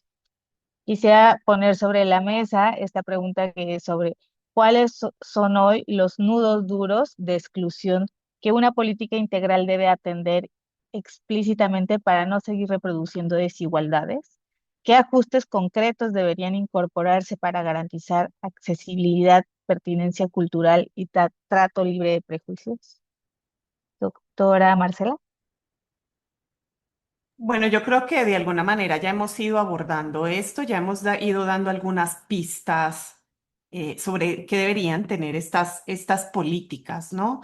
Me parece importante pues mencionar el tema, parece muy retórico, yo creo que sí hay que señalar esto porque pareciera, ay no, pero es que esto ya lo hemos dicho y esto lo hemos repetido, pero es que yo sigo creyendo que lo tenemos que insistir porque pues, no nos ha quedado lo suficientemente claro o en algunos sectores no ha quedado lo suficientemente claros. O sea, en primer lugar, el racismo estructural que prevalece en los sistemas de salud, ¿no? Pensándolo específicamente en la atención a las violencias en el sector salud. Ese es un tema que todavía sigue persistiendo, no solo para el tema de las violencias, sino en general. Maya hablaba de esto, ¿no? Las jerarquías, el habitus médico, donde además las personas usuarias de los servicios de salud están en una escala jerárquica inferior y entonces cuando nosotros a esto le añadimos el tema de las violencias, pues también se presta para que pues no haya credibilidad, para que se cuestione, ¿no? Para que se revictimice y eso pues solo se va a poder superar en la medida en la que hablemos de esto, lo normalicemos de que tenemos que atenderlo, ¿no? Normalizarlo en que lo debemos atender y que debemos reconocer el problema de salud pública, ¿no? Y eso nos conecta justo con la primera pregunta, reconocer las violencias como un problema que se instala desde la salud pública. También ya decía Pilar que me parece muy importante, pues superar todas estas prácticas paternalistas, patriarcales que históricamente pues han regulado la vida de las mujeres y de la sociedad en general. Yo lo decía también hace un rato, el tema de que pues cómo si estamos tratando el tema de las violencias, cómo poder asegurar para que haya una atención integral de las víctimas que éstas dispongan de mecanismos en las que no necesariamente estén las personas que son victimarias y en muchos casos, pues que son los hombres. Y también creo que esta parte no la hemos tratado tanto, pero el tema de la medicalización de la salud, ¿no? Entonces, cuando hablamos de que vamos a atender la violencia o las violencias en los centros y en los servicios de salud, pues también las mujeres muchas veces se están enfrentando a esta medicalización, ¿no? Lo que no implica una enfermedad, de una patología que requiere de un medicamento, de un tratamiento, ¿no? Visto de la manera tradicional de la medicina, pues es difícil que a veces se pueda abordar. El tema de los espacios seguros, que ya también Aremis hablaba de esto, de las rutas privadas, y creo que no tuvimos el suficiente tiempo, pero también la violencia en zonas rurales, ¿no? En zonas rurales y marginadas, donde el acceso a los servicios de salud pues es tan difícil, ¿no? Y entonces habría ahí que pensar en algunas otras estrategias de cómo acercar esos servicios de salud y garantizar que las mujeres puedan acceder o por lo menos hablar y denunciar sobre estas situaciones de violencia. Y por otro lado, pues sabemos que el personal de salud ya está rebasado en sus funciones. Les hablamos de diabetes, de hipertensión, les hablamos de un montón de cosas y entonces además también pues de violencia. Pero sin duda pues el tema de la capacitación, ¿no? Pues va a ser muy importante. Necesitamos todavía reforzar mucho más esto. Incluso desde la misma formación de los médicos, ¿no? No son temas que se estén tratando en los currículos académicos, lo hablo en particular en la Facultad de Medicina de la UNAM, no hay cursos, no hay materias que estén destinadas para este tipo de temas y que son muy necesarias, porque al final de cuentas son las problemáticas a las que ellos se van a ver enfrentados, ¿no? Lo dejo ahí porque el tiempo es corto. Bueno, compartiendo con la mayoría de lo que plantea Marce, pensaba como en dos cuestiones. Nosotros estamos trabajando para que en todos los hospitales existan rutas claras de abordaje, protocolos de intervención en tres lugares específicos. Nos interesa mucho sistematizar el trabajo en las guardias, en los consultorios externos y en la internación, garantizando la detección en la internación, pero también la posibilidad de que el sistema de salud se advenga a poder ser garante de una internación protectoria. La internación protectoria son periodos breves de tiempo donde se necesita que una mujer o una persona en situación de violencia quede a resguardo, porque el sistema de salud, al menos aquí, es el único efector donde está 24 horas, 7 días de la semana, y tal vez pueda ser un lugar donde una mujer que fue golpeada un sábado a la noche, que está con su agresor, que no tiene red, pueda quedarse en un lugar cuidada hasta que al otro día el equipo de salud pueda arbitrar la posibilidad de alguna medida protectoria con la justicia y más a largo plazo. Después, otro de los ejes fuertes para nosotros a trabajar es la participación del sistema de salud en lo que acá se llaman las mesas locales intersectoriales.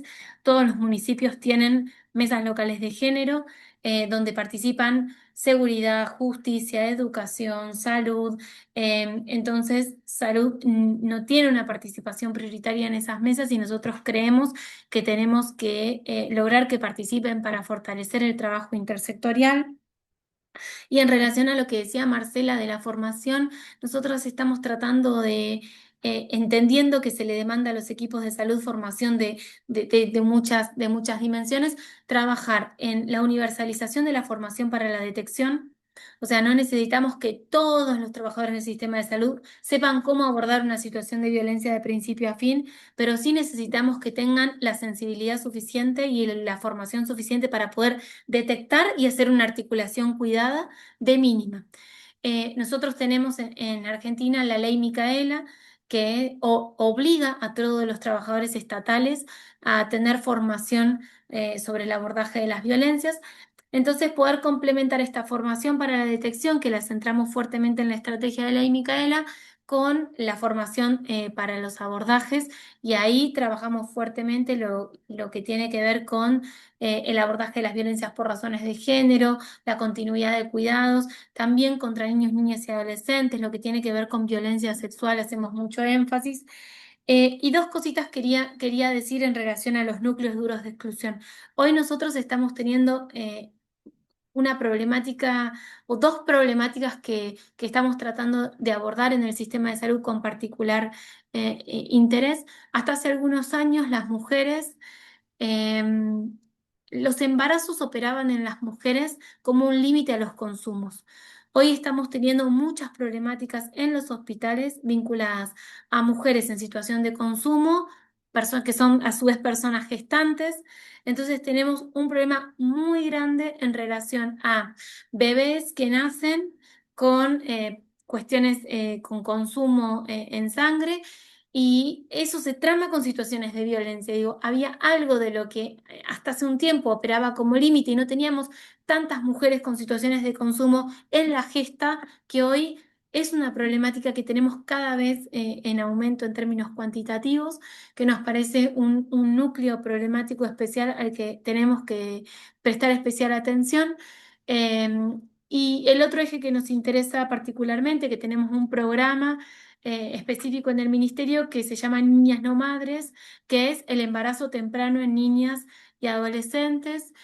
Cualquier niña embarazada menor de 15 años tiene reporte obligatorio y a partir de ahí iniciamos todo un espacio de acompañamiento, entendiendo que esa situación siempre conlleva una situación de violencia. Puede ser de violencia sexual por parte de un agresor adulto explícita, pero si no, conlleva una vulneración de derechos de una niña que está atravesando una gesta y que es en el marco de una vulneración más general de derechos que viene atravesando si son dos niños los que están en esa pamaternidad.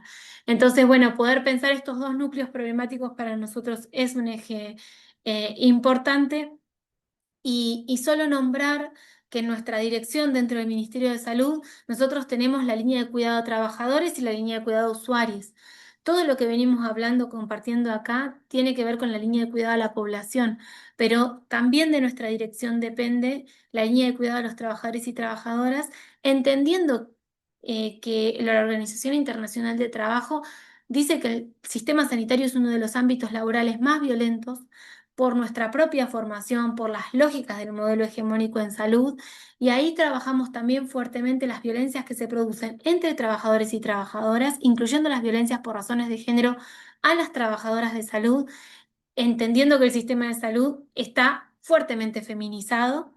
Eh, y también las violencias que se producen en el vínculo entre los usuarios y los trabajadores y las trabajadoras, e incorporando ahí fuertemente lo que es la violencia institucional, y entendiendo la violencia obstétrica como una de estas violencias por razones de género institucional en el sistema de salud.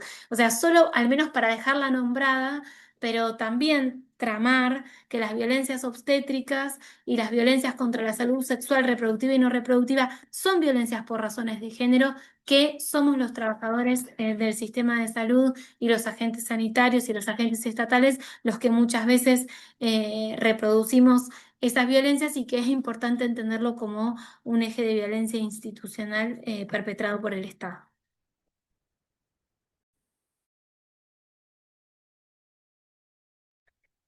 Gracias. Pues yo agregaría, para no repetir, el tema de los trámites legales y administrativos.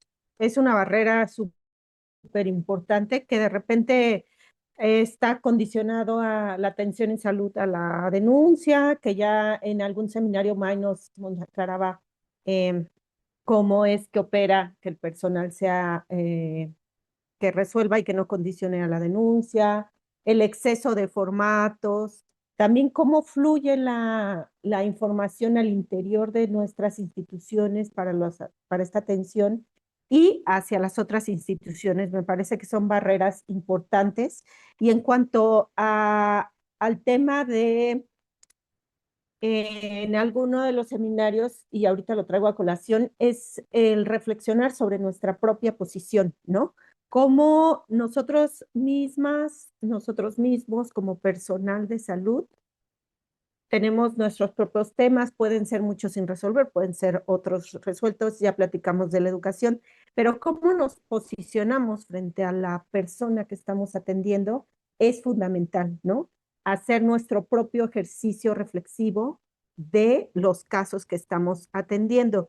Y finalmente, solo añadiría que urge la cultura de la evaluación, ¿no? Porque un sistema realmente transparente que es evaluado, pues eso nos ayuda muchísimo para estos temas. Sí, pues.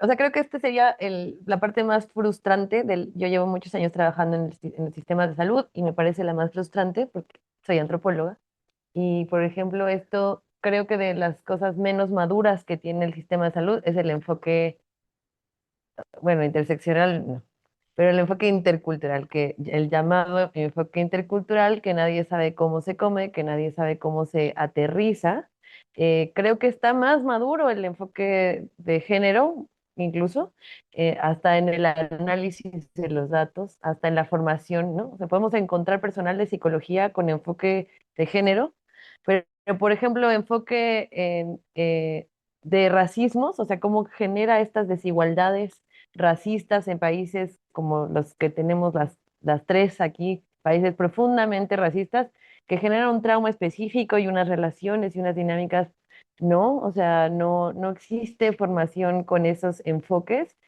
y me parece de lo más frustrante de cómo aterrizamos en un, en unas estructuras ya muy construidas, pensando en una población muy específica. Ya no quiero hablar ni siquiera de los hospitales, sino a la gente que no logra llegar a los hospitales, la gente que no, que está, cuando trabajamos Marce y yo, acceso, ¿no? En algún punto discutíamos, o sea, no podemos hablar de acceso si no pensamos también a el gran pendiente, digamos, de quienes estudian sistemas de salud sería cómo hacemos accesible a los que ni siquiera tocan la puerta de una unidad de atención. Creo que ese es el nudo más fuerte. Y en el momento en el que se atraviesa México, pienso en una niña, voy a decir, no sé, salvadoreña o una niña de Nicaragua que cruzó fronteras y llegó aquí, quizá no sola, o alguien, no, no niña, de un adolescente, sí, niña de 12 años, embarazada con un señor de 30 años que es su única protección en un país donde no va a tener necesariamente acceso a servicios de salud, a ningún servicio, pues, y donde es su protección frente a grupos criminales que pues abundan en este país, ¿no? Una niña en movilidad en estas circunstancias sería como de las cosas que yo me puedo imaginar más complejas de cómo hacemos para llegar ahí. Luego están todos los modelos que intentan implementarse y todos los ajustes que deberíamos estar haciendo y que tiene que ver con lo ya dicho aquí, con evaluación, con registrar, con perspectiva interseccional, con el análisis. Y yo creo que nosotras, todas las que estamos aquí y todas las que nos escuchan y quienes hacen investigación, es hacer el esfuerzo para traducir de nuevo en impactos a la salud que pueden tener estas exclusiones en el trato médico-paciente, este, justo en este lenguaje que sí entienden. O sea, el sistema de salud de México al menos está lleno de personas formadas en medicina y hay que hablarles en el lenguaje que sí nos van a entender. Creo que justo todas estas características de las poblaciones más excluidas, más marginadas de los accesos, deben ser traducidas también para sus oídos. Pero sí esa es la parte más frustrante. Creo que las respuestas son muchas y creo que tienen que ser muy locales. O sea, creo que los ajustes tienen que estar pensados no en estándares nada más, porque se vuelven en estos conceptos que nadie sabe cómo se comen.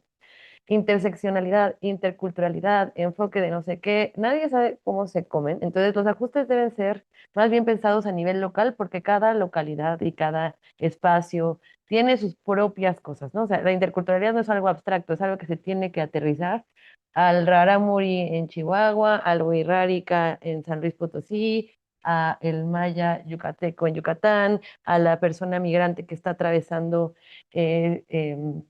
Chiapas, es decir, creo que así, dicho así en abstracto, no va a ser más que retórica, como decía Marcia al principio. Es mucho más complejo, pero bueno, no tenemos tiempo, así que voy a parar aquí. Gracias.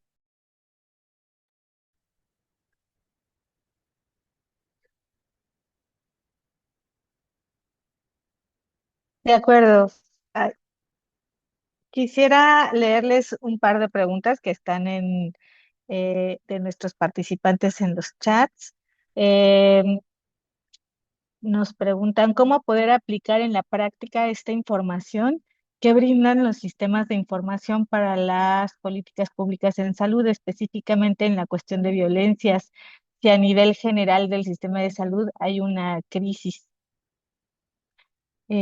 Otra pregunta de una participante del seminario es,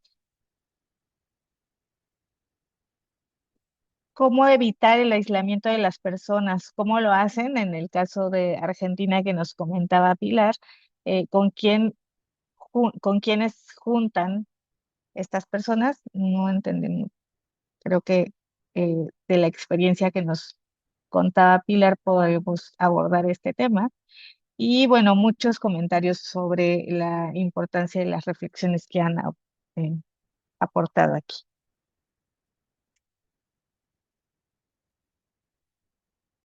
Bueno, comparto la parte que me tocó a mí. O sea, nosotros acá podemos compartir también todos los documentos, las guías prácticas, un poco también dialogando con esto, ¿no? De cómo se come. Nosotros fuimos trabajando en guías prácticas eh, para el abordaje de las violencias sexuales, de las violencias a personas adultas, y en el marco de esto fuimos construyendo también algunas fichas. Y una de las fichas que tenemos tiene que ver con el trabajo en dispositivos grupales tanto en rondas, lo llamamos nosotros, como grupos reflexivos para personas en situación de violencia. Las rondas son dispositivos más promopreventivos que trabajamos en la comunidad con temáticas más inespecíficas en grupos de mujeres.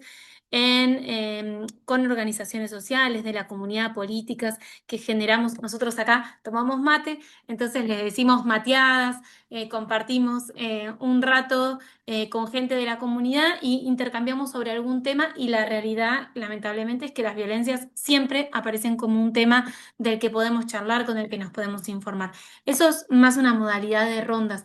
Ahora, los grupos reflexivos que también les podemos compartir y hay mucha información sobre el tema son grupos donde distintas mujeres que han atravesado situaciones de violencia y están saliendo de la situación de violencia se encuentran en un grupo de entre 6 y 10 personas, todas en la misma situación, y comparten talleres semanales, quincenales, donde van compartiendo algo de esta situación en la que se encuentran.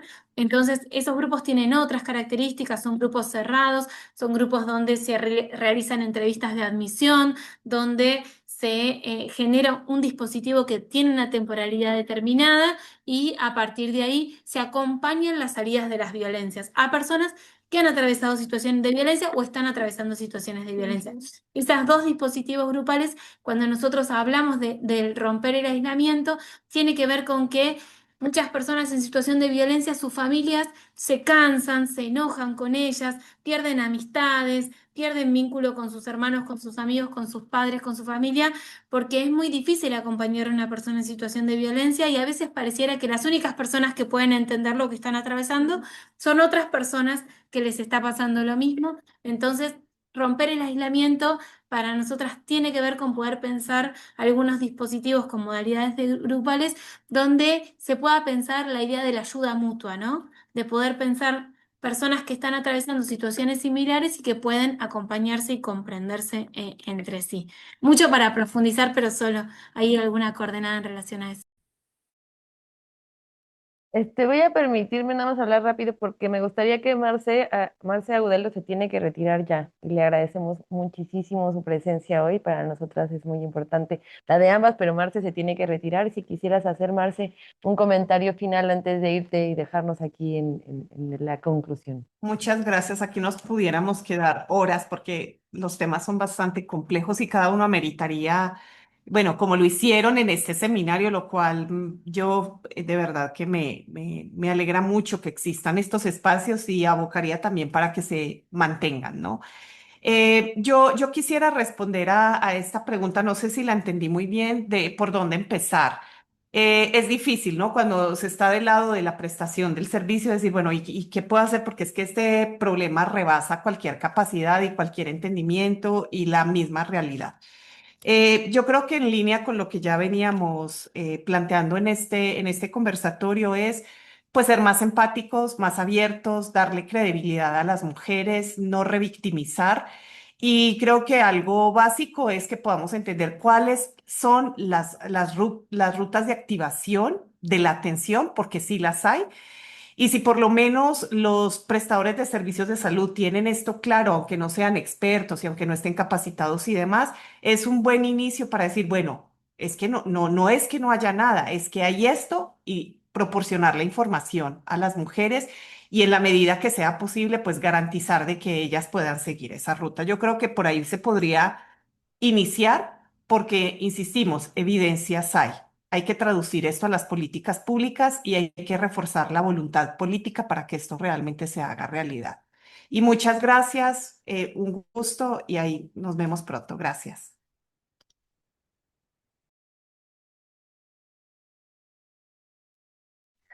Pues yo creo que vamos a ir cerrando porque nos faltan ahí un par de comentarios más bien de sentido logístico, de despedida. Doctora Pilar, muchísimas gracias por estar aquí. No pudimos abordar al final tanto la visión de regional, pero yo sí quisiera decir que además de evitar el aislamiento en las personas ahí en los sistemas, en las unidades, hay que evitar a toda costa el aislamiento entre países, entre equipos que estamos trabajando o buscando mejorar los sistemas de salud en respuesta a las violencias. Así que hay que seguir en contacto y buscar esta mirada regional también para impulsar y no permitir que estos riesgos que son evidentes en el mundo ahorita y estas tendencias nos echan para atrás, ¿no? Que hayamos puesto como pasos firmes y sólidos en la institucionalización, que eso va más allá de nada más dejarlo en un normativo, sino va en la inercia de los servidores públicos, de la sociedad que espera cierto servicio, de los agentes que reconocen los problemas públicos y los servicios que nos tocan. Así que continuemos en este no aislamiento entre nosotras, entre región, digo más bien adentro de la región, para poder seguir impulsando. Así que antes de continuar con la parte logística y de despedida, yo quería decirte esto, no sé si tú, Ademis, quisieras hacer un comentario ya para cerrar el conversatorio en sí. Para cerrar el conversatorio, bueno, pues platicábamos al inicio que hace un año nos sentamos con esta voluntad de querer hacer un ciclo de seminarios, que la verdad sabemos que no agotamos todos los temas, que necesitamos seguir dialogando, seguir construyendo y agradecerles pues a todas nuestras ponentes que nos han permitido aprender un poquito de lo que trabajan, de las diversas perspectivas y de la complejidad del tema de la violencia y pues también a todo el equipo que permitió hacer posible todo este seminario. Prometemos seguir dialogando y construyendo en temas logísticos. Bueno, no sé si quieran equipo y puedan abrir sus cámaras para que les conozcan a a las personas que estuvieron involucradas en el tema. Estos son los nombres tanto del equipo del Centro Nacional de Equidad de Género y Salud Sexual y Reproductiva, tanto como del equipo del Instituto Nacional de Salud Pública. Agradecemos a ambas instituciones que pudimos realizar este primer ciclo de seminarios. En temas logísticos, pues las constancias ya las estamos generando, las van a recibir antes de que finalice el año, les prometemos que eso va a ocurrir. Eh, También vamos a contar con una encuesta de satisfacción porque nos interesa seguir construyendo con este tema y el registro de asistencia va a aparecer en el micrositio. Ambos links serán liberados una vez que cerremos este seminario. Nos disculpamos porque tuvimos al inicio una dificultad con la red y esto se debe a que estamos en los estados trabajando con los equipos. Y pues nada más, gracias a todas y a todos por conectarse, por su retroalimentación, por todos sus comentarios. Les prometemos que los fuimos revisando uno por uno en cada una de las sesiones y dijimos algunos que se iban repitiendo porque nos parecía que era la manera importante de contestar y de no quedarnos con esta retroalimentación que nos dan en las redes y en el Zoom. Pero bueno, esto también nos da pie para seguir construyendo en el tema. ¿Algo más? Pues nada más agradecerle también o sea, que toda la gente que se estuvo conectando, que estuvo interesada, que nos escribía, esperamos que se hayan sentido escuchados con la construcción del sitio, que se hayan sentido escuchados a través de las encuestas. Trataremos de mejorar, haremos todo el esfuerzo por tener una segunda edición de un seminario. Y con algún otro tema. Quiero también nada más terminar diciendo que el objetivo de este seminario, como les dijimos al inicio y creo que en cada sesión, era orientar a este equipo desde su pues, conocimiento profundo, desde las nuevas discusiones, a tomar decisiones en los protocolos, en la arquitectura misma de los modelos de atención, de la vinculación interinstitucional e intersectorial. Y créanme que hicimos todo el esfuerzo porque esté quedando plasmado en estos documentos y en estas acciones también del Estado. Así que, pues, les agradecemos muchísimo y esperamos verlos en una segunda edición, si nos da la vida de hacer uno el próximo año. Y ya creo que ya, finalmente, no sé si Pilar quieres nada más despedirte porque no pudiste hacerlo.